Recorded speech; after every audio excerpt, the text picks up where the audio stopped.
So I'm not suggesting that while you were playing around with wordmark.it or flipping typical that you were just willy-nilly kind of choosing font faces or font families, things of that nature. But what I can tell you is that certainly, you do want to have some text and common font considerations, right? So first and foremost, like it says here, use common fonts. That is absolutely the case. You do not want to use crazy, wing-ding fonts. You don't want to use crazy cursive fonts because that's going to be hard to read. What you want is to choose a font that will make your message more clear. So, if you are a wedding photographer, certainly you'll want nice swoopy fonts, but you want to make sure that it's easy to read. If you are a library, you certainly want to make things easy to read. If you are Google, you want to keep the font as the least likely thing that the user is going to notice. So you want to use something like Arial or Futura or something that just blends into the background. So don't go completely and totally crazy. You'll want to use stuff that's at least easy to read, easy to see, easy to find. You'll want to next check the font size. You want to make sure that what you are doing is drawing your user's attention to aspects of your page. So to date, we have been doing that. Certainly this is the case with headings, right? H1, H2, H3. And that's something you'll want to keep up. But know that in CSS, you can change the font family, the font face, the font size, the font weight. You can change everything in CSS that has to do with an H1 and H2 and H3. And that's something that actually I do suggest that you go in and do change. Lastly here is check font color for contrast. Color is one of the things that your users, your unknown potential future clients, or your current clients notice first. So let's talk about color. This, again, is in the text. I do believe that this is page 78. There is such a thing as a web color palette up here at the top. These are RGB. You know RGB from primary school, and that is red, green, and blue, or RGB. It is absolutely the case that we refer to RGB, our red, green, blue, typical fonts with what you see here. These are called hexadecimal codes. Now, I will tell you that either through brain damage or evolution or whatever the case may be, one of the smallest portions of my brain is dedicated to learning colors. I'm terrible at it. I am quasi, like red-green colorblind. My 3-year-old points out to me all the time that I get colors wrong. It's something I have to deal with, and probably it made me a terrible web designer in a certain regard.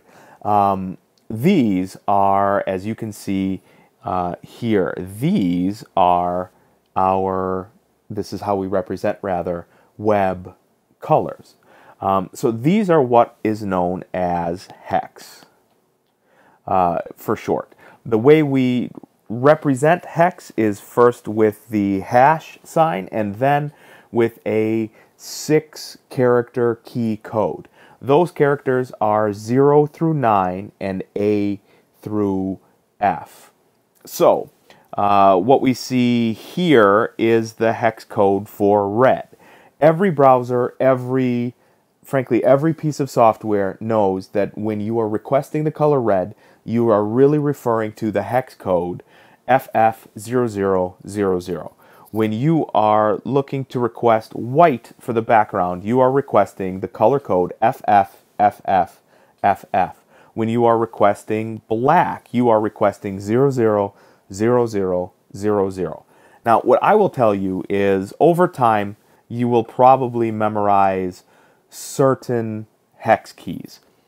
If you don't, you don't. And I'll tell you that knowing what I know about how my brain works, knowing that I am not going to memorize, and I really have not. I'm terrible.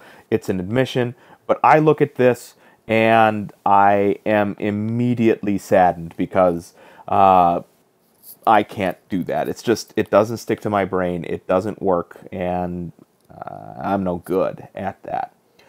What I can tell you is, don't memorize stuff that you don't have to. We have tools, external tools for those kinds of things. If we come swapping back over to our Eagle homepage, here on the Fonts and Colors page, I have for you color wheels for hex. What I will tell you is, you want the most exact, precise match for the color that you want. Sure, you could say Alice blue, aqua blue, blue, teal. There's a million different words for blue and blue-ish, but those are probably imprecise. I have a favorite. I have two tools for you here. The color wheels for hex. I have the W3 Schools Color Picker and Color Hexa. I prefer Color Hexa. Just as a demonstration for you guys, as I'm scrolling down through here, it literally tells you the values for all of the 256 guaranteed safe for the web colors. Now, or 216, I always say 256 because that's what we use elsewhere all the time in computer science. It's 216 for the web safe colors. That being said, that is guaranteed safe all the way back to the earliest days of Netscape Navigator and Windows versions of Internet Explorer. We are so far beyond that now. The tool I actually suggest you use is this one here. It's color.adobe.com. I'm going to switch over here to Mobile Edge just to show you what color.adobe.com looks like. So this is where the landing page is. This is a free tool. It is baked into Adobe Color Creative Cloud. If you look up here in the title bar, that's what you see is Adobe Color CC. There is a free iOS app called Adobe Color, and it's fantastic. It allows you to take a picture of a wall. It allows you to take a picture of a piece of a magazine clipping or a piece of a movie, whatever, and it will give you the hexadecimal key and the RGB key for what that color is. So over here on the left-hand side of the screen, I'm just going to go ahead and take a screenshot of this really quickly so I can draw on it and kind of show you. So over here on this piece of the screen, we can see right here we have a color of orange, right? And down here we have the RGB keys.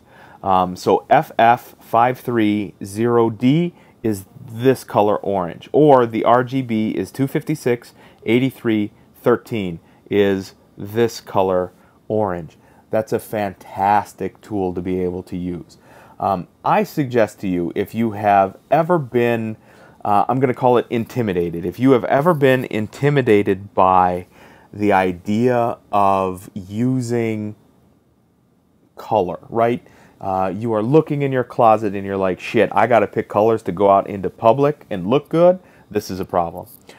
Even better than this would be to, if you come through Explore, so up here at the very top, it's next to Create, is Explore. Color.adobe.com is one of the premier tools to use in the industry for how to assemble good, professional color combinations. And what I will tell you is, when I have to put together a website, when I have to put together a piece of print media, so a poster for the CIS department, or a banner that we put in you know, a high school or a college fair, or career and internship fair, whatever the case may be, I don't bother myself with coming up with colors. I come here to color.adobe.com, I hit Explore, and I scroll down through these themes. And I say, what looks good, what looks good? Usually I don't have this kind of patience. Right up here at the top, I have banner. So if I click on that banner theme, boom, I get the colors that they have there for me. So if I like a blue color in here, I can take that blue color in here. So let me just go back a little bit. So I'm gonna One more time, click on Explore. This is the problem with an Internet Explorer based solution, is every now and again they are infuriating. So let's come through and get this page to reload. Here we go. If I tap on just the name banner one more time, the easiest way to do this is to click on Edit Copy. If you click on Edit Copy, you are going to get, you'll notice here, the RGB, and you'll notice again the hex keys for that. This is certainly the tool you want to use, because now I can say this color blue that I have selected right here is exactly the color I want, and I want to come through here and use, you know, that color blue again. So then I come in here to color.adobe.com and I grab the hex key for that. So 797A or 79A7AB, also a little dyslexic. And in so doing, now I have colors that I know are going to be high contrast, high impact, high quality, and it literally took me just a handful of seconds to come through here to this tool, color.adobe.com. And that is certainly a great way for you to weave into your web properties, whether or not it's a single web page or an entire web site.